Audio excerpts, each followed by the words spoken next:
Alright, back for round 2. This time we get to play first, which is good. Or maybe not, okay. For a second I thought the game would restart or something like that. Either way, we have a great hand. Hopefully we can draw a land next turn. This way it would make things simpler, because if I don't draw a land, maybe playing Motorist is better, because then I can try to scry towards a land, but playing the Speedway Fanatic is just much better if I have a land, because then I can just curve out so aggressively. We drew a land, which is amazing. So we are pretty much making the best start the deck can make here, which is just very sweet. Attacking for 5 on turn 3 is insane. Yeah, that's sweet. That's really sweet. And drawing some more lands is good too. We have the Skyship Stalker too, which is great. Things are going things are going so well here. This is gonna be a very short game, I think. Very sweet. Feels like playing some sort of constructed deck. Yeah, I don't think you can get much more aggressive than that. Obviously, if my opponent has, they play a good 2-drop and then they use the Fragmentize thing, the 1 mana destroy artifact thing on my train, then, well, then they could easily come back in the game. Looks like they have something here.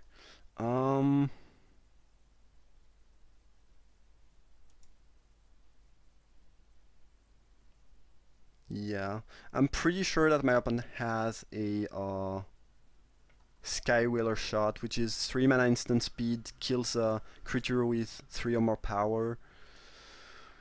Now the thing is, I'm gonna play a 3 power creature this turn no matter what, so they will get a good target, they will get to use their mana, so I cannot really play around that. So I feel like what I should do is actually drop the Genius, use it to conduct the vehicle, the train, and be down, and they will get to kill my train, but whatever I do this turn, one of my creatures is gonna die, I think. So I feel like it's the right move to make. Like, we cannot play around the Skywhaler Shot, but apparently they did not have it anyways. So, but then I don't really understood why they attacked. Like, the fact that they attacked kind of was telling me that they had some sort of trick, so I don't really know what's going on here. It's kind of weird. But either way, I could not play around that card, so there was no point in making some fancy things and not attacking with the Frighter. Like, if it dies, it dies, but my opponent would have found a good target no matter what. And just playing the Gremlin doesn't seem like a good play. Alright, so we are playing against a white deck. And if we can get draw as good as this one each game, that should be easy. Given that I did not see many things and I did not see a Want of Snatch creature yet, I think I'm just gonna submit and yeah, see what we can do. Hijack might. The thing with Hijack is that I mean, I think it's good in aggressive deck. The set is aggressive enough that it's gonna win your game a decent amount of the time. The thing I don't love about it though is that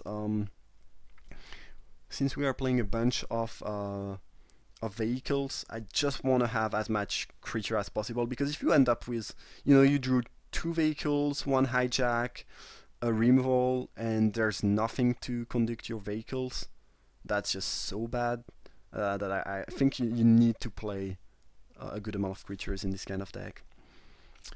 Okay, Sand is clearly not as fast as the last one, but it's good. Map on multi 6, keep their hand, put a card on the bottom. Alright, already. Drop a plains.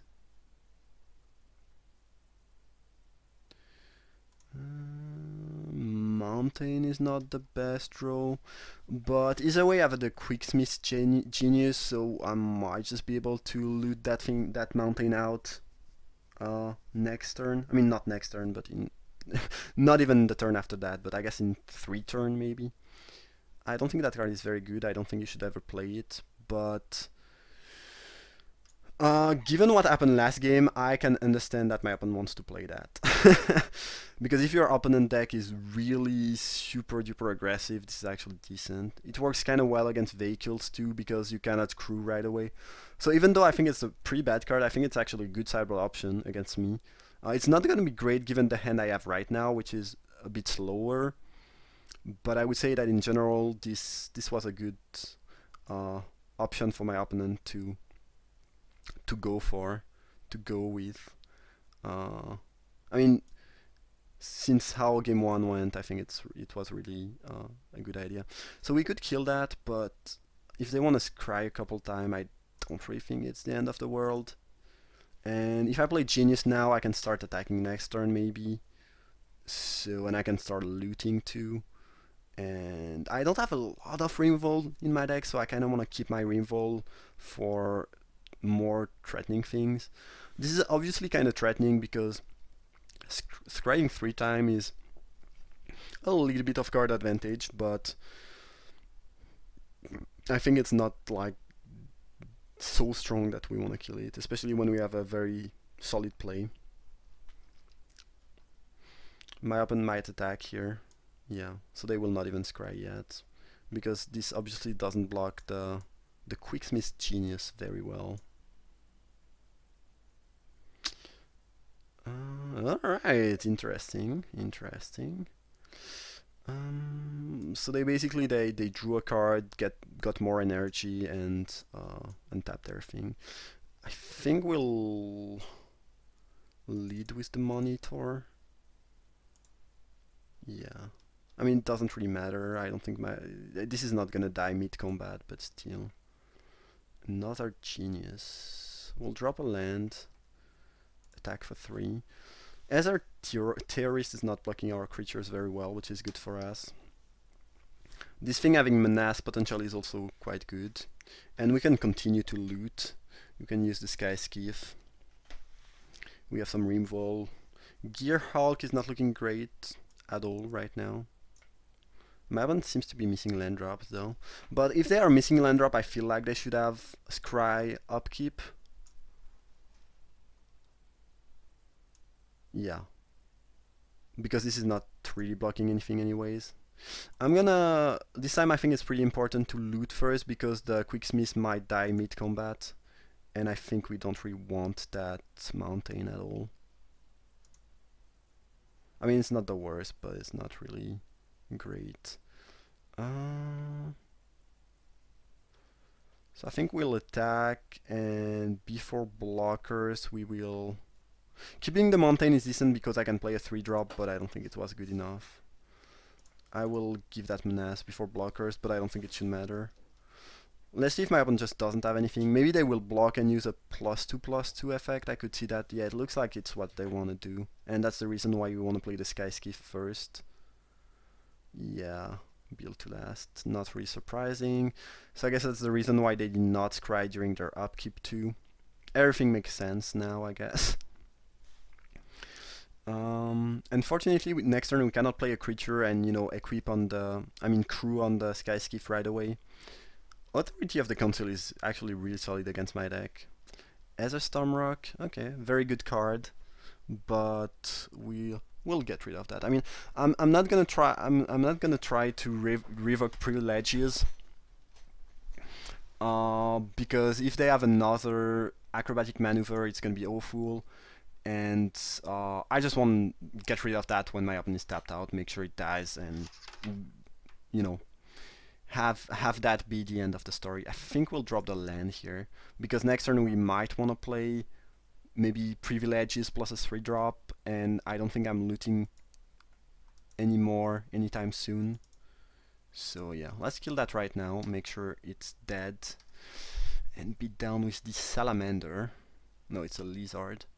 Well, I mean, it's an artifact, I guess. Ooh, that's a good one. Very annoying. I can still beat down with the Sky Skiff though, but Salamander is not going to be that efficient at beating down. Oh, that's very interesting, because now I can give that Menace, and they need to double block. And if I can trade that for Visionary Augmenter, I'm very happy. So I don't really know why you would not get the 1/1. Maybe you want to play around the 1 damaging spell, but still feels kind of weird. Either way, if they want to take 3, I'm happy. If I trade with the Augmenter, I'm happy, so fine with me. I feel you kind of want to get a 2/1 and a 1/1, and then you can block with the 2/1 and the 1/1, and this is a much better trade and you still have a 2/1. Maybe they just don't want to do that. They want to beat down. They just don't care. Okay, we'll play the Doorbuster first because it's really good at attacking first, and second because again, I still want to keep my 3-drop in hand. This way if I draw a land I can play 2 3-drop in a row, which is good. As my opponent will scry something to the top. Alright. Maybe a land. I feel like they want land. Yeah, they were missing land drop for a couple turns. And now I guess my opponent is gonna start to beat down with the 4/3. This card is kinda hard to raise, like even if you're aggressive against a defensive deck. I don't think that card is good at all, especially not in this matchup. But well, maybe it's gonna be good here. Who knows? My opponent should attack. They will not have any good block next turn. They might have to chump with the Ether Terrorist. Not really though. This, if you attack with something, it should be the Augmenter though. Oh, they can crew that. Yeah, I forgot about that. They can crew and use that defensively. Yeah. What we can do though, which is really gonna annoy them, is we can revoke privileges here. Now they can crew in response, but if they crew in response I can then use the Doorbuster ability on the Express and they are still gonna take 7. And afterwards they will not be able to crew that anymore. It's kind of weird how it works, but it's not the first time that it happens, that you can crew in response to revoke privileges. It's not great regarding, I don't know, logic. Like, you see your privileges getting revoked, and in response you crew, where you... yeah, it's kind of weird, I think, but... oh well, they did not even crew. They could have crewed, but... I think they wanted to crew. Like, it's not like they are gonna... like, they force me to use 1 energy, which is worth doing, so I don't really get the point of not crewing in response here. Maybe they forgot that the thing could not crew vehicles. Either way, I feel like the Pala is slightly better than the Miss Genius. Give my opponent 1 life, but getting the 3/3 seems better. Yeah, why would you not crew in response so you can force me to use 1 energy? I don't really get that. A 3/4 flyer. That's fine. I mean, what will happen here is that I will attack.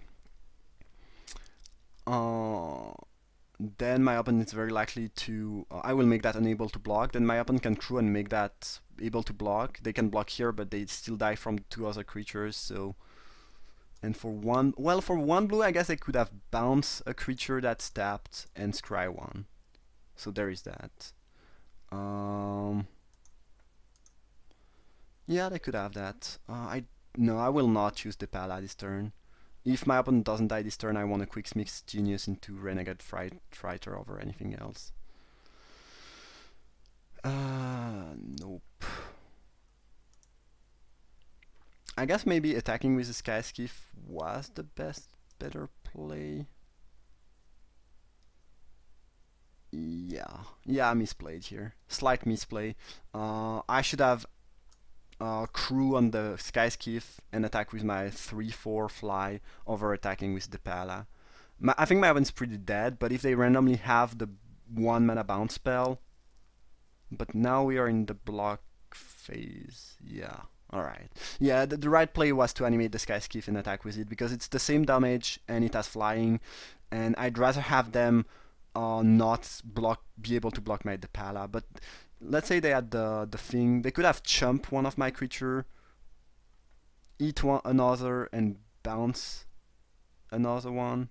No, they needed to tap the terrorist, so they could have, yeah, eat the pala, bounce that, go down to 2, and I'd rather have them eat one of these two over the pala, so kind of misplayed the crew. Did not really matter though. Alright, hope you guys enjoyed. See you for the last round.